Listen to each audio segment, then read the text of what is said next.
ho ho, nous sommes le 5e jour et c'est le moment d'ouvrir une fenêtre vers un nouveau film de l'Avent.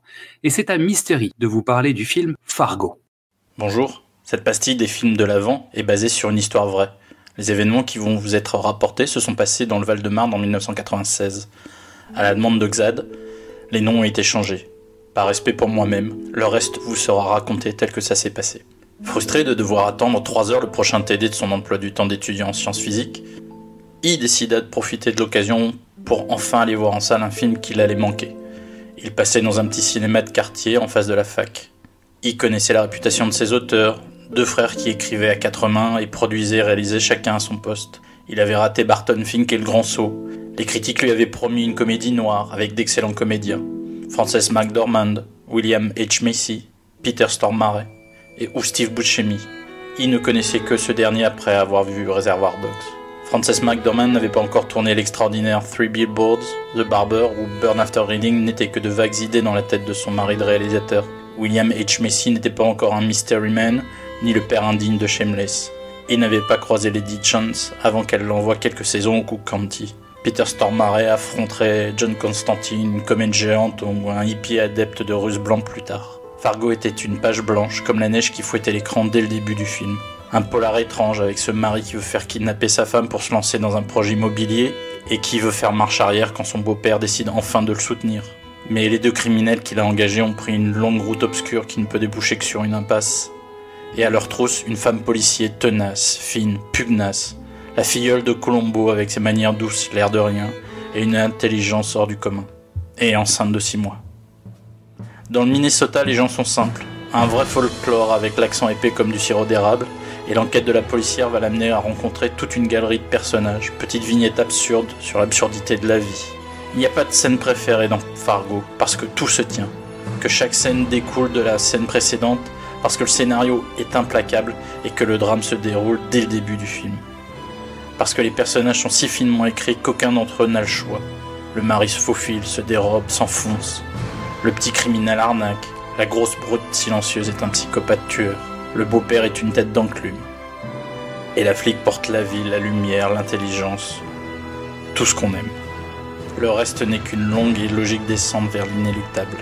Alors, quand tout fut fini, que l'étudiant sortit de la salle en ayant pari une seule fois, il s'arrêta pour tenter de comprendre.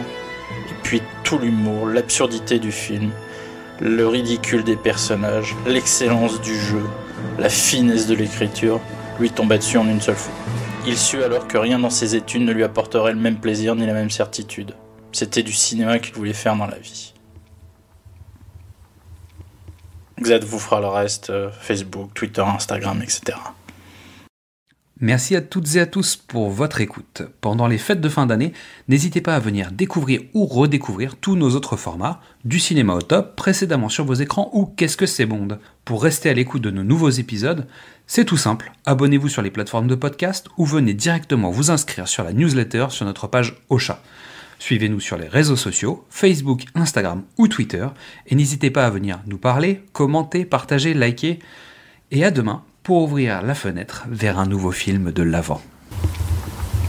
Moi maintenant, je vous laisse avec la bande-annonce de Fargo.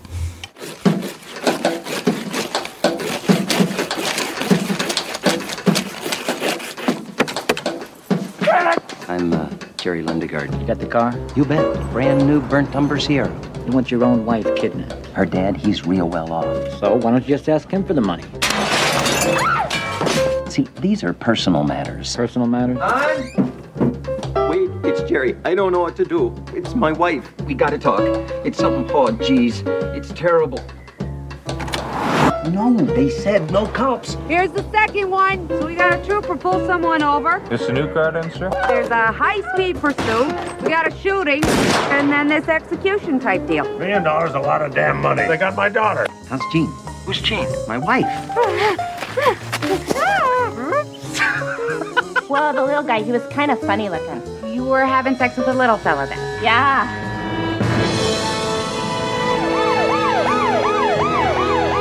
Mr. Lundegaard, you mind if I sit down? Carrying quite a load here. Where's Jerry? Got your damn money. Now where's my daughter? Jeez. blood has been shed. We now want the entire 80,000. I answered the darn... I'm cooperating here. You have no call to get snippy with me. I'm just doing my job here. What do you fellas got yourself mixed up in? Police! So, is there anything else you can tell me about him? He wasn't circumcised. Oh, yeah?